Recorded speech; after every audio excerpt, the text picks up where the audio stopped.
Alur cerita kali ini kami akan membahas salah satu film Jepang yang sangat menarik. Film ini berjudul Boku wa Mari no Naka.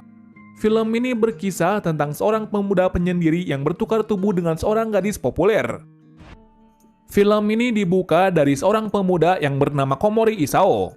Komori digambarkan sebagai orang pendiam dan jarang berteman. Di saat ini, ia adalah mahasiswa di salah satu universitas.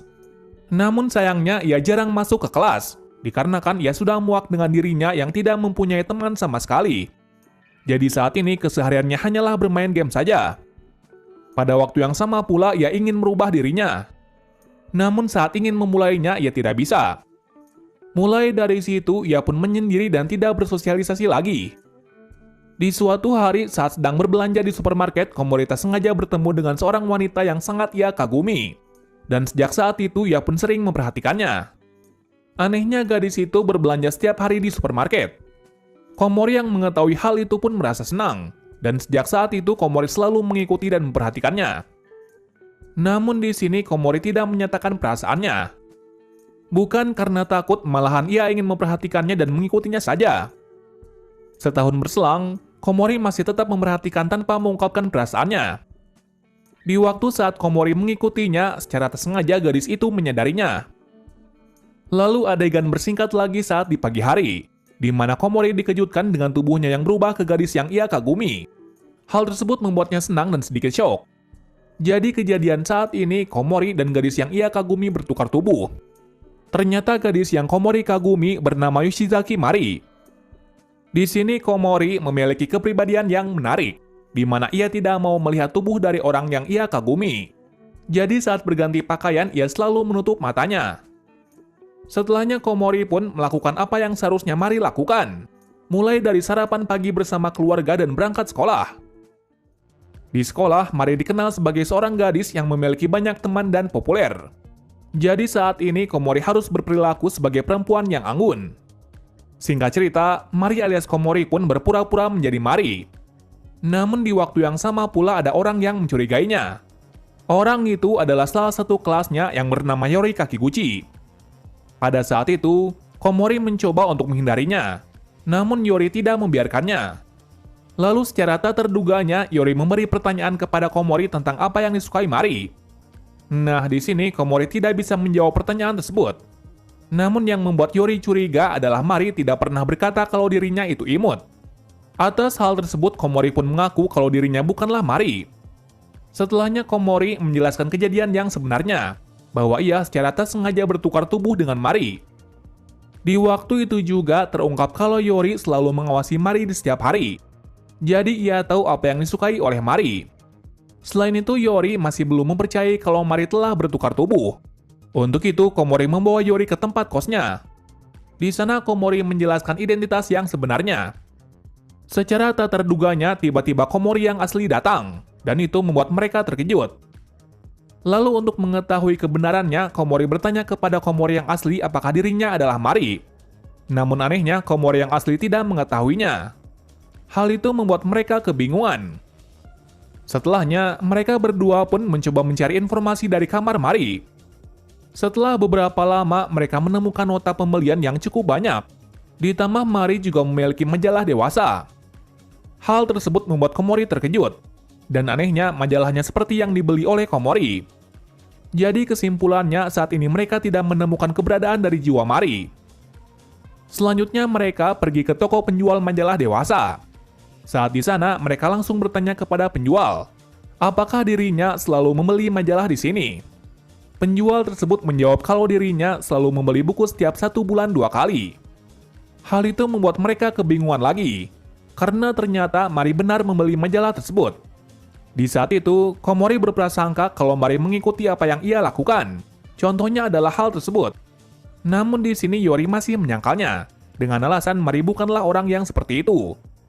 Di saat makan malam, ibu Mari juga menjelaskan kalau Mari tidak akan pulang sebelum jam 9 malam. Dan itu sudah memperjelas tentang nota pembelian yang sangat banyak di kamarnya. Malam hari sebelum tidur, Yori sempat berbicara kepada Komori bahwa dulu Mari pernah mengubah hidupnya. Namun di sini Yori belum menjelaskan rinci tentang kejadian itu. Di pagi hari sebelum berangkat, Yori merias wajah dari Mari alias Komori, mengingat Mari adalah seorang yang populer. Jadi saat ini Yori meminta Komori agar bisa merias sendiri. Selain itu, Yori juga mengatakan kalau saat di sekolah jangan berbicara kepada dirinya, dengan alasan ia tidak ingin orang populer berteman dengannya. Karena menurut Yori hal itu adalah aneh. Adegan bersingkat lagi saat di sekolah. Di waktu itu, Komori menjalani kehidupan layaknya gadis-gadis SMA. Namun saat itu, urusannya mencari Mari terganggu oleh salah satu teman dari Mari yang bernama Momoka, di mana ia mengajaknya untuk bermain layaknya anak sekolahan. Pada saat itu, Komori tampak menikmati hal itu, karena hal ini adalah hal yang diinginkan dari dahulu, yaitu mempunyai teman. Di lain sisi, Yori yang melihat hal itu sangat marah kepada Komori. Bahkan ia mengatakan kepada Komori untuk tidak bermain-main dengan tubuh orang lain. Hal tersebut membuat Komori terkejut, karena ia tidak tahu apa yang harus ia lakukan. Lalu secara tak sadar ia menjelek-jelekan Yori di hadapan temannya. Namun di lain sisi, temannya yang bernama Momoka juga marah kepadanya, dikarenakan pacar dari Momoka yaitu Hiroko menyukainya. Hal itu membuat Mari alias Komori kebingungan. Lalu ia pun pulang untuk merenungi kesalahan tadi. Besoknya, ia menjalani kehidupan Mari seperti biasanya. Bedanya kali ini Yori tidak ingin berbicara kepadanya lagi. Singkat cerita, ada dua orang yang ingin menemuinya di rumah. Ternyata orang itu adalah Hiroki. Di sini Hiroki menjelaskan kalau ia menyukainya. Bahkan ia juga menciumnya. Hal tersebut membuat Komori marah. Lalu ia pun menghajar Hiroki sampai tak sengaja Komori membuat ibu dari Mari terkapar lemas akibat serangan darinya. Hal itu membuatnya depresi, karena apa yang ia lakukan selalu salah. Bahkan ia juga mengatakan kalau dirinya bukanlah Mari melainkan Komori Isao. Setelah kejadian itu, Komori tidak lagi bersekolah. Bahkan ia selalu bergumam kalau ia bukanlah Mari, melainkan Komori. Di kegelisahan itu, Mari alias Komori pun pergi ke rumah dari Komori yang asli. Di saat itu, Mari alias Komori iri dengan kehidupan dari Komori yang asli, yang mana kehidupan Komori yang asli tidak mendapatkan masalah apapun. Di waktu yang sama pula, Yori juga ada di sana. Ia berada di sini untuk memperhatikan Komori yang asli. Tentunya untuk mengetahui apakah Mari berada di tubuh Komori yang asli. Pada saat yang sama pula, Yori juga memberitahu kalau dulu Mari sering memperhatikan di tempat ini. Itu sudah terbukti dari sebuah catatan dari sobekan barang yang ia beli, yang mana catatan itu bertuliskan tentang kehidupan sehari-hari dari Komori. Hal tersebut membuatnya terkejut. Lalu Mari alias Komori pun pergi ke rumah Komori yang asli. Tujuannya untuk bertanya sekali lagi apakah ia adalah Mari. Namun tetap saja Komori yang asli tidak mengetahuinya. Lalu ia menjelaskan kalau dulu ia telah bertukar tubuh dengan Mari. Namun naasnya, jiwa dari Mari telah menghilang. Nah, kedatangannya di sini adalah untuk mencoba mencari tahu apakah Mari ada di tubuh Komori yang asli. Kemudian mereka menyimpulkan kalau Mari tidak ada di tubuh Komori yang asli. Itu terbukti dari ia yang tidak mengingat apapun tentang Mari. Meskipun mereka kebingungan, namun Komori dan Yori tidak menyerah untuk mencari Mari. Lalu mereka pergi ke suatu tempat, di mana tempat itu adalah awal mula Komori bisa bertukar tubuh dengan Mari. Jadi saat ini mereka ingin ulang kejadian, dan siapa tahu mereka bisa kembali ke tubuhnya masing-masing.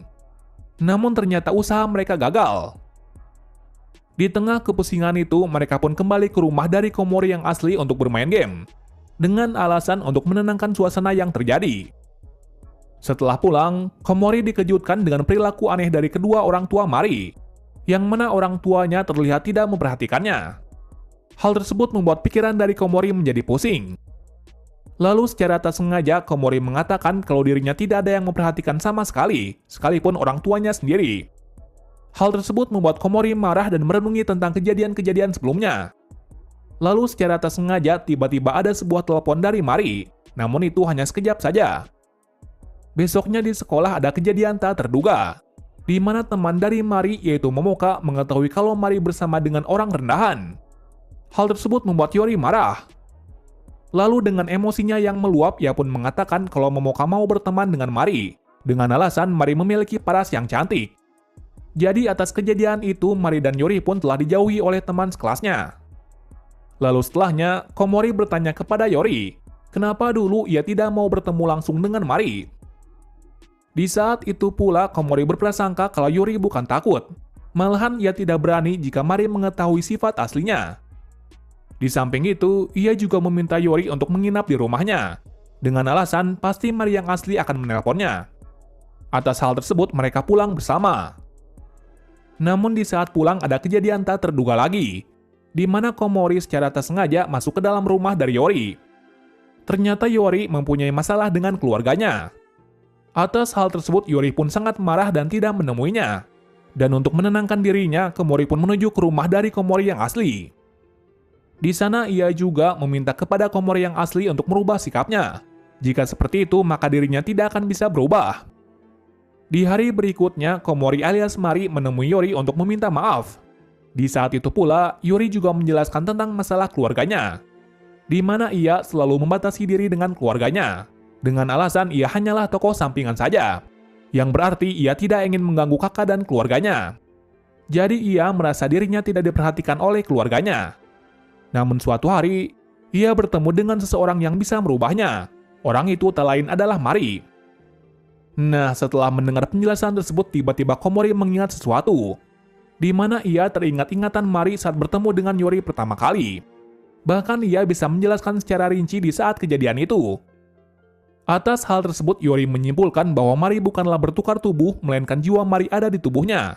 Jadi di dalam tubuh Mari ada dua jiwa, yaitu jiwa dari Komori dan jiwa dari Mari yang asli. Hal itu membuat Yori senang karena Mari benar-benar belum lenyap. Part ini kita akhiri sampai di sini dulu, karena berikutnya cerita akan menjadi menegangkan lagi ketika satu persatu masalah telah terungkap. Terima kasih sudah menonton video ini dan sampai jumpa di video selanjutnya.